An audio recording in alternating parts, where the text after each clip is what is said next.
Samajwadi party के राष्ट्रीय अध्यक्ष अखिलेश यादव आज अपनी विजय रथ यात्रा लेकर के रायबरेली पहुंचे। उनका रायबरेली का 2 दिवसीय दौरा है। वो रायबरेली के 6 की 6 विधानसभा में जनसभा करेंगे। वो रायबरेली के बछरावा विधानसभा में सबसे पहले जनसभा करने पहुंचे। यहां उनका कार्यकर्ताओं ने जोरदार स्वागत किया। तो वहीं अखिलेश यादव ने बीजेपी सरकार पर निशाना भी साधा।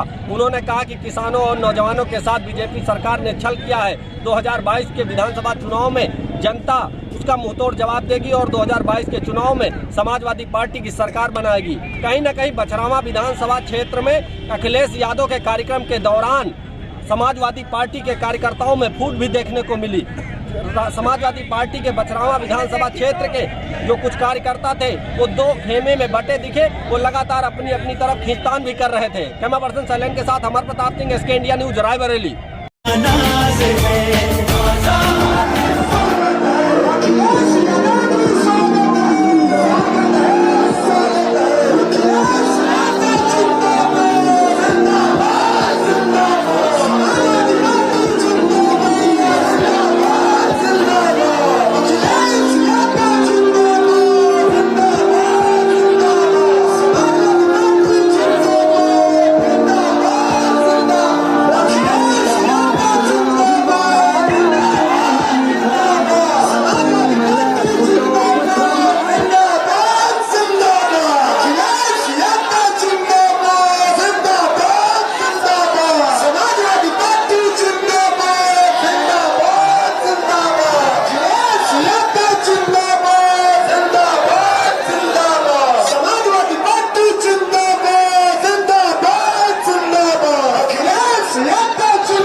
समाजवादी पार्टी जिंदाबाद जिंदाबाद जिंदाबाद। अखिलेश यादव जिंदाबाद जिंदाबाद जिंदाबाद। इमरान सिंह यादव जिंदाबाद जिंदाबाद जिंदाबाद।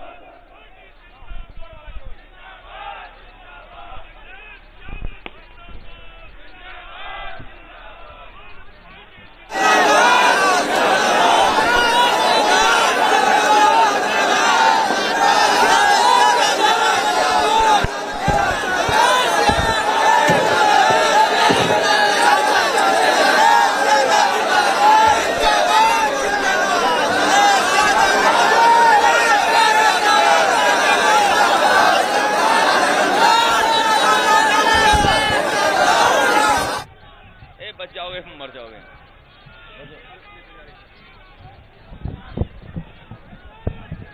पॉलिथीन नहीं निकाल पाए तुम।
समाजवादी पार्टी जिंदाबाद जिंदाबाद जिंदाबाद।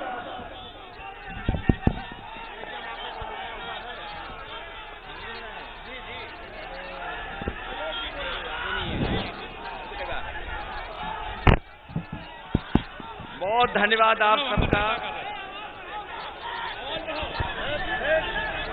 इस कार्यक्रम में उपस्थित समाजवादी पार्टी के जिले के अध्यक्ष वीरेंद्र यादव जी,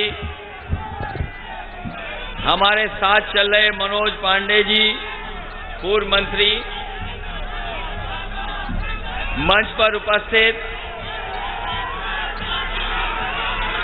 यहाँ के पूर्व में रहे विधायक रामलाल अकेला जी, अभी बहुजन समाज पार्टी से हमारे साथ जुड़े श्याम मुकेश पासी जी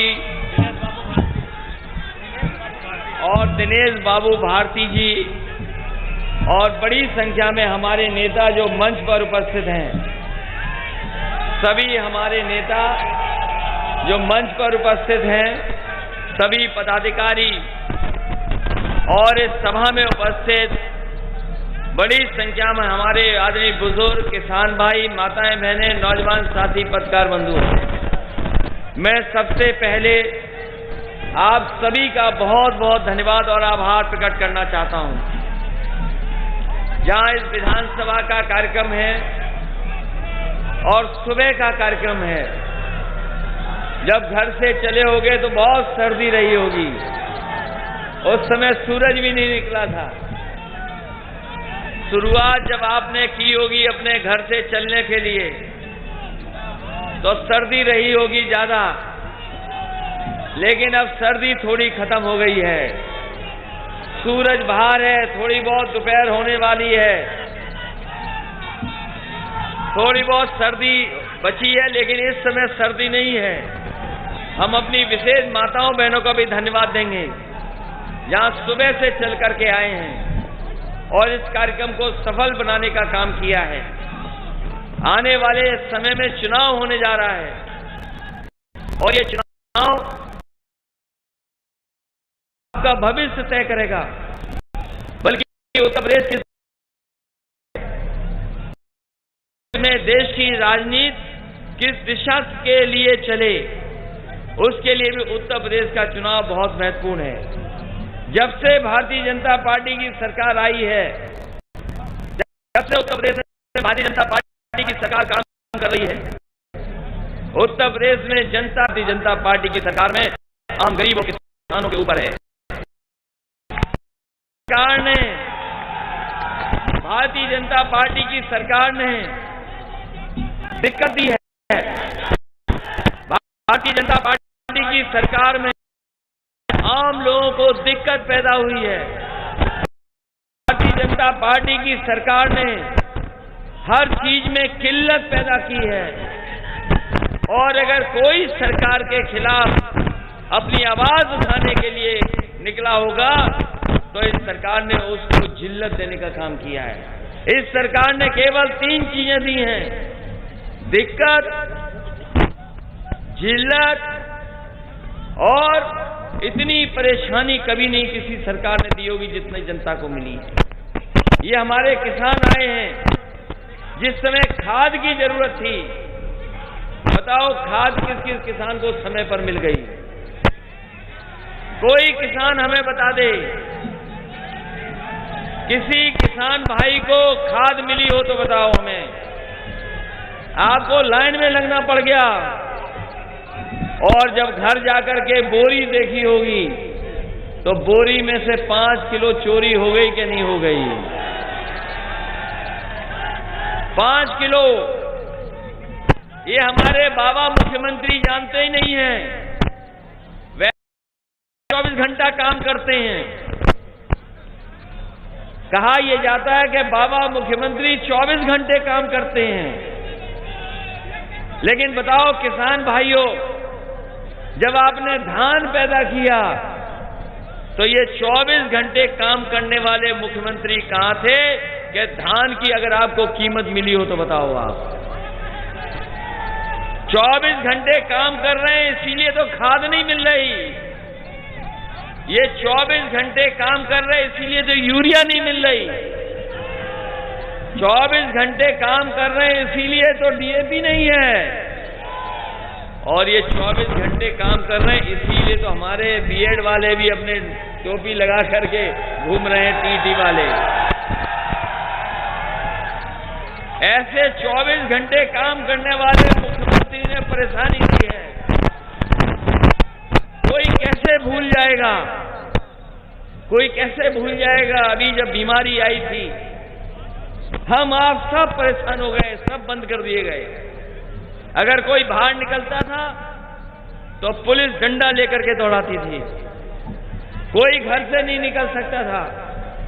और जिस समय दवाई की जरूरत थी, बिस्तर की जरूरत थी, ऑक्सीजन की जरूरत थी, तो किसी गरीब को न अस्पताल मिल पाया, न समय दवाई पे मिल पाई, और बहुत सारे लोगों की जान चली गई। आपने तस्वीरें देखी होंगी, लोग सड़कों पे भाग रहे थे अपने परिवार के लोगों के लिए, दवाई के लिए और ऑक्सीजन के लिए। बताओ लोगों, आपने तस्वीरें देखी कि नहीं देखी? और जो लोगों के परिवार के सदस्य जिनकी जान नहीं बच पाई, अगर वो कब्रिस्तान में भी गए होंगे, शमशान पे भी गए होंगे, तो वहां बताओ लाइन में लग करके खड़ा होना पड़ा कि नहीं होना पड़ा? लखनऊ में देखा, लोगों को इंतजार करना पड़ा शमशान घाट पे, लकड़ी नहीं दे पाई सरकार। बताओ, ये सरकार लकड़ी नहीं दे पाई शमशान में दाह संस्कार के लिए। और अभी अखबार में पढ़ लेना आप, ये सरकार कह रही है कि बिना ऑक्सीजन के किसी की जान नहीं गई है। बताओ कौन भरोसा करेगा इस सरकार पर? ये सरकार कह रही कि बिना ऑक्सीजन के किसी की जान नहीं गई। हमारे बाबा मुख्यमंत्री अखबार पढ़ के देखो, ऑक्सीजन की कमी से भी जान गई है, और कभी अगर कोई सड़क पर बुल आ गया, सांड आ गया, उससे भी जान चली गई। केवल ऑक्सीजन से नहीं, ऑक्सीजन से तो गई जान है, लेकिन बताओ वो खेत में जो घूम रहे हैं उनसे परेशान हो कि नहीं हो?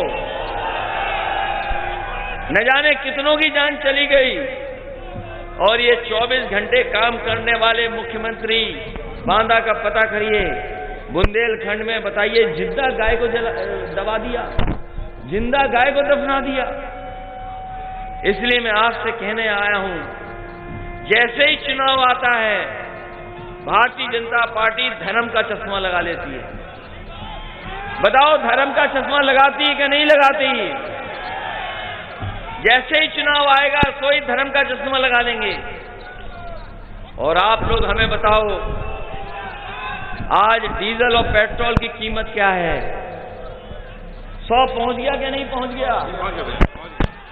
100 पार हो गया कि नहीं? 100 पार हो गया। पेट्रोल 100 पार, डीजल महंगा, और आपकी खाद की बोरी से चोरी, और वो लाल लाल सिलेंडर भरवा पा रहे हो कि नहीं भरवा पा रहे हो? लाल वाला सिलेंडर, ये लाल वाले सिलेंडर को नहीं भर पा रहे, इसीलिए लाल रंग से घबरा रहे हैं। ये जो लाल सिलेंडर है, माताएं बहनें बताओ, सिलेंडर कहां है आपका?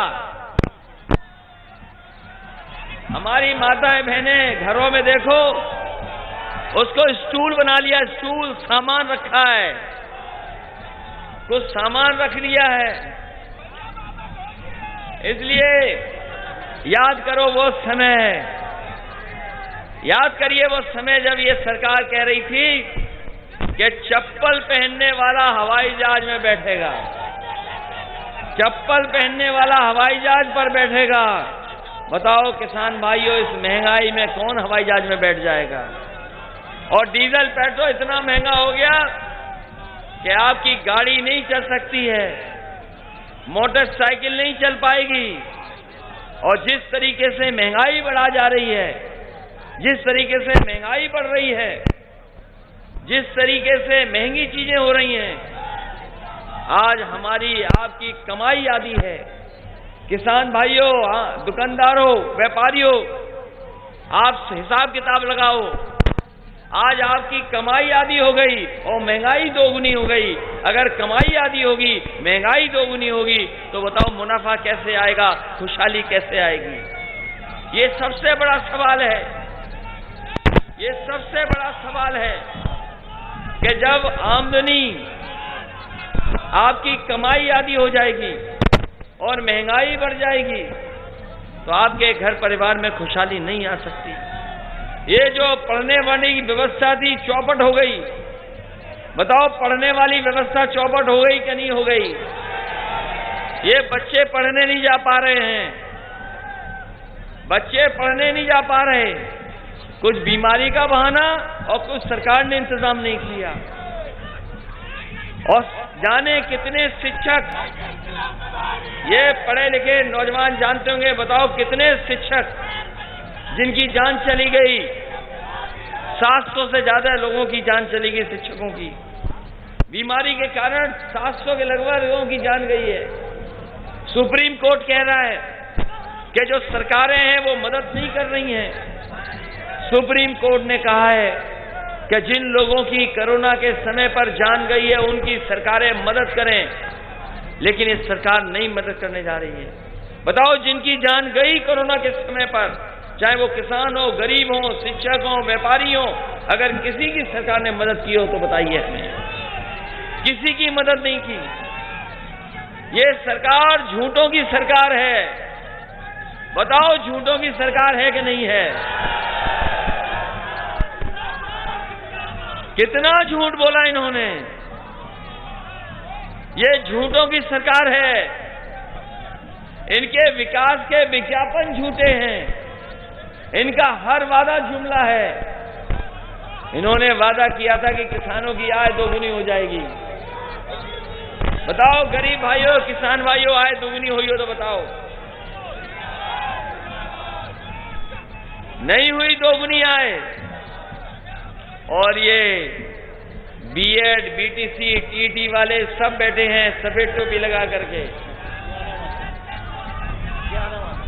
11 बताओ, क्या हुआ तुम्हारी नौकरियों का? 2011 से लड़ रहे हो। ये जितनी सफेद टोपी वाले हैं, ये जो अपना मांग लेकर के आए हैं, ये बताओ कब से लड़ाई लड़ रहे हो आप लोग? जाने कब से लड़ाई लड़ रहे हैं। थोड़ा बहुत रास्ता हम लोगों ने खोला था, थोड़ा बहुत रास्ता खोला था हम लोगों ने कि इनकी मदद हो जाए, लेकिन ये सरकार आई, इन्होंने इनका भी रास्ता बंद कर दिया है। इसमें तमाम वो लोग हैं जिन्हें नौकरी और रोजगार नहीं मिला है अभी तक। ये बेरोजगार नौजवान हैं, नौकरी नहीं है, रोजगार नहीं है। और अगर हिसाब किताब लगाओगे तो आज बेरोजगार बाप की भी संख्या बढ़ गई है। बेरोजगारों की तो संख्या है ही है ज्यादा, लेकिन बेरोजगार बाप की भी संख्या बढ़ गई है। नौकरी नहीं मिली, रोजगार नहीं मिला, शादी हो गई, पिता बन गए, लेकिन अभी भी इनके हाथ में नौकरी नहीं पहुंची। तो जहां बेरोजगारों को बढ़ाया इन्होंने, वहीं बेरोजगार बाप की भी संख्या बढ़ाने का काम सरकार ने किया है। इसलिए इस मौके पर मैं आप सबसे अपील करने आया हूं कि आने वाले समय में चुनाव होने जा रहा है। आपसे मैं बदलाव के लिए वोट मांगने आया हूं। बताओ, इस सरकार को बदलोगे कि नहीं बदलोगे? इस सरकार को बदलने के लिए, इसलिए क्योंकि इन्होंने सबका सम्मान छीना है। बताओ माताओं बहनों, हम समाजवादी पेंशन दे रहे थे, सब छिन गई। अगली सरकार बनेगी, पहले तो 500 रुपए हम लोग दे रहे थे माताओं बहनों को पेंशन, इस बार हमें 3 गुनी भी देनी पड़ी, तो 3 गुनी दे करके अपनी माताओं बहनों का सम्मान बढ़ाने का काम करेंगे। ये रायबरेली में जो एम्स बना है, ये सही है कि कांग्रेस के जमाने में आया, लेकिन उससे पहले बहुजन समाज पार्टी की भी सरकार थी, उस सरकार ने बनने नहीं दिया एम्स। मुझे याद है कांग्रेस के बड़े नेता आए थे मिलने, उन्होंने कहा कि एम्स तभी बन पाएगा जब उत्तर प्रदेश सरकार जमीन दे दे। मैंने उनसे कहा कि तय कर लो जमीन कहां चाहते हो। पहले उन्होंने लालगंज में तय की कि एम्स यहां बनेगा, लेकिन वो जगह उन्हें पसंद नहीं आई। उसके बाद उन्होंने कहा कि हमें रायबरेली में चाहिए जमीन। हमने कहा आप पसंद करके आ जाइए जो जमीन आप चाहते हो। उन्होंने कहा चीनी मिल वाली जमीन अच्छी है, अगर ये मिल जाएगी तो एम्स अच्छा बन जाएगा और शहर का शहर में हो जाएगा। उसी समय फैसला लिया और वो जमीन बिना पैसे के उत्तर प्रदेश सरकार ने दिल्ली सरकार को दी और उसका परिणाम हुआ कि एम्स आपका बन करके तैयार हो गया। ये बिजली की जो सुविधा है, हमारे बाबा मुख्यमंत्री तो कारखाने का नाम भी नहीं जानते। जिस कारखाने में बिजली बनती है उस कारखाने का नाम नहीं जानते हैं और 4.5 साल से रट रहे हैं, कारखाने का नाम अभी तक रट नहीं पाए। अभी तक कारखाने का नाम नहीं रट पाए। जो कारखाना बिजली बना रहा उत्तर प्रदेश में, उस कारखाने का नाम नहीं रट पाए। और इसीलिए जब आपका बिजली का बिल आता है तो बताओ, बिजली के बिल से करंट लगता है कि नहीं लगता है आपको? ये हमारे नौजवानों को पता होगा। समाजवादी सरकार थी तो लैपटॉप मिल रहा था। कोई गांव नहीं होगा जहां पर उस समय किसी न किसी लड़के को, बच्चे को न मिला हो। यहां भी कुछ नौजवान या परिवार के लोग होंगे जहीं कहीं मिला होगा और वो आज भी चल रहा है। 4.5 साल से बाबा मुख्यमंत्री कह रहे हैं कि हम लैपटॉप देंगे, टैबलेट देंगे, स्मार्टफोन देंगे, लेकिन हम जानना चाहते हैं 4.5 साल से नौजवानों को कौन सी टैबलेट दे रहे हो आप? कौन सी टैबलेट दे रहे हैं 4.5 साल से? और सोचिए क्यों नहीं मिल रहा लैपटॉप, कंप्यूटर क्यों नहीं मिल रहा, स्मार्टफोन क्यों नहीं मिल रहा? क्योंकि हमारे बाबा मुख्यमंत्री कंप्यूटर चलाना नहीं जानते, इसलिए लैपटॉप नहीं मिल रहा। इसलिए सोचिए, आप योगी सरकार चाहते हो क्या योग्य सरकार चाहते हो? और योग्य सरकार होगी तो आपको एम्बुलेंस गांव में घर गरीब के पहुंचा देगी। अगर जरूरत पड़ेगी, कोई परिवार का सदस्य बीमार है तो एम्बुलेंस अगर किसी ने शुरू की है तो समाजवादी लोगों ने एम्बुलेंस चालू की थी। ये पुलिस का 100 नंबर भी शुरू किया था, जिससे गांव में, मेड़ पर, खेत में पानी को लेकर के झगड़ा अगर हो जाए, अगर झगड़ा हो जाए तो आपको थाने न जाना पड़े, आप फोन मिलाओ, पुलिस आपकी मदद के लिए पहुंच जाए। लेकिन जब से बाबा मुख्यमंत्री आए हैं 100 से 112 नंबर कर दिया, तब से पुलिस का कबाड़ा कर दिया। पुलिस को भी पता नहीं क्या कर दिया इन्होंने। 100 नंबर थी तो पुलिस ठीक थी, लेकिन 112 होते ही पुलिस भी बेईमानी हो गई। बताओ बेईमानी कर रही कि नहीं कर रही पुलिस? ये बाबा जी ने कबाड़ा कर दिया 100 नंबर का। इसलिए हम आपसे कह करके जा रहे हैं, साइकिल की मदद करना, साइकिल की रफ्तार बढ़ा देना। बताओ साइकिल की रफ्तार बढ़ाओगे कि नहीं बढ़ाओगे? इसलिए इतनी सुबह आप लोग आए, इतने सुबह सुबह आपने इस कार्यक्रम को सफल बनाया। मैं आप सभी बुजुर्गों का धन्यवाद देता हूं, माता बहनों का विशेष धन्यवाद देता हूं, अपने नौजवानों का भी धन्यवाद देता हूं कि आप लोगों ने आकर के इस कार्यक्रम को सफल बनाने का काम किया है। और मुझे उम्मीद है, भरोसा है कि आप लोग जब चुनाव होगा तो साइकिल को नहीं भूलेंगे, साइकिल की रफ्तार को कम नहीं होने देंगे। जिस तरीके से रायबरेली ने साइकिल का समर्थन किया है हर विधानसभा चुनाव में, इस बार भी विधानसभा के चुनाव में एक एक वोट समाजवादी पार्टी के पक्ष में डाल करके आप समाजवादी पार्टी को जिताने का काम करना, यही मैं निवेदन और यही अपील करने आया हूं। आप सबका बहुत बहुत धन्यवाद, बहुत बहुत आभार प्रकट करता हूं।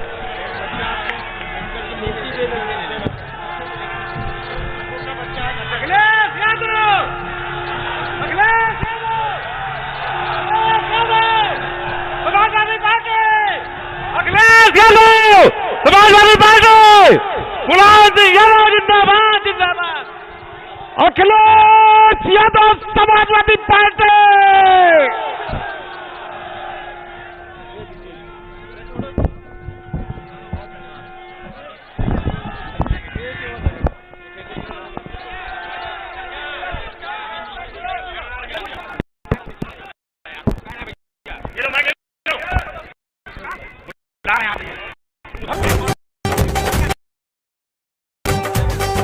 अब के चुनाव में हमरे वोटन का ऐसा रेला हुई बे।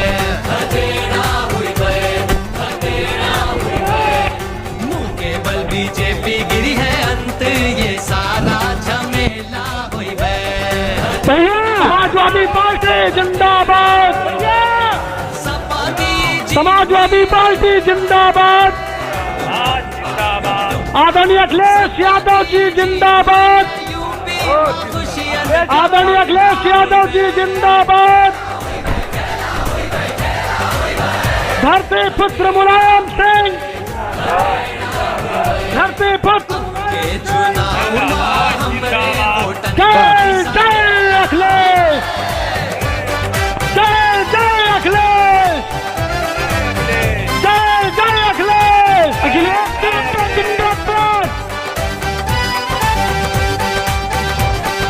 हमरा हर वोटर देने वाला है यही समाजवादी पार्टी जिंदाबाद, अखिलेश यादव राम अखिलेश, महंगाई का अखिलेश यादव राम अखिलेश, अखिलेश यादव राम अखिलेश जिंदाबाद जिंदाबाद, अखिलेश यादव राम अखिलेश, अखिलेश यादव राम अखिलेश, अखिलेश यादव राम अखिलेश, अब के जो अखिलेश यादव राम अखिलेश, वोटर का ऐसा रेला